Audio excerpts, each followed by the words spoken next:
Thank you very much for the opportunity. Clearcom has a very robust portfolio of IP-based solutions, and in fact, we are, let's say, early to developing IP solutions. We first showed our IVC32 card 3 years ago at NAB. It's been shipping and is in hundreds of installations all over the world, which allows for natively IP-enabled user panels on our Eclipse digital matrix system to be deployed over IP. And many of our users now use a mixed environment, or as we say, a hybrid network, some of fixed 4-wire traditional copper connectivity from the frame to the panels, and some for IP panels that are placed either in remote locations or just at some distance from the frame for ease of use. So it's become a very common workflow for us, for our users, and has been for a period of time. We are extending our capabilities in terms of distance applications in this year in a number of ways. Obviously, the requirements for IP capabilities has extended. The IVC32 card, as I mentioned before, was previously available, but only for our two largest frames, the MEDIEN and the Omega Eclipse frames.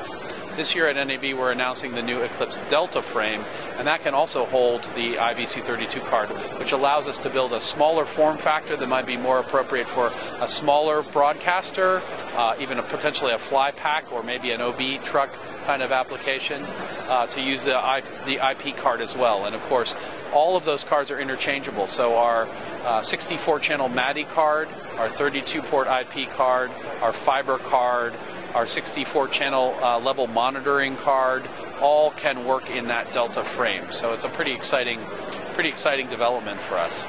Additionally, the Delta frame also comes at the same time as we're announcing new capability to extend the size of our network.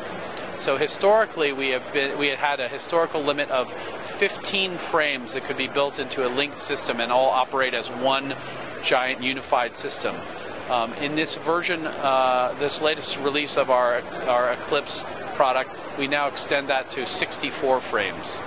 So some of our largest customers include customers like Central China Television or France Television, NDR and ZDF in Germany, very large broadcasters with an extensive infrastructure, and now with a smaller node size, as is capable with the Delta frame, and also a larger potential frame count, it allows them to build maybe more extended and more sort of, let's say, smaller grained systems that allows for more flexible deployment. And we think that's going to be very appropriate for a wide number of users. As you know, we provided the intercom system for all the events at the London 2012 Olympics. We also supported many of our major broadcast customers in the International Broadcast Center for the Olympic activities. So TV Globo in Brazil, Central China Television, NDR, France Television, TRT from Turkey, many of our large-scale national broadcasters internationally were, of course, covering the Olympics, and we supported their broadcast activities as well. For Sochi, we look forward to extending that activity, and we're actively pursuing our partnerships with providers to potentially do the communications for the opening and closing ceremonies.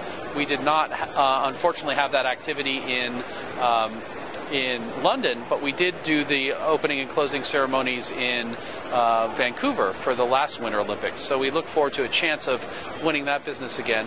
We have already started to install intercom systems into facilities for the Sochi Olympics. I'm not free at this point to talk about those in detail, but I can say that we have shipped and have used for test events our system for already 3 venues, and we are in the middle of installing intercom solution for a 4th one of the venues in Sochi that will be used for the games themselves. So we are actively involved in pursuing the business there, and I think we will be able to bring our experience from London to Sochi quite well.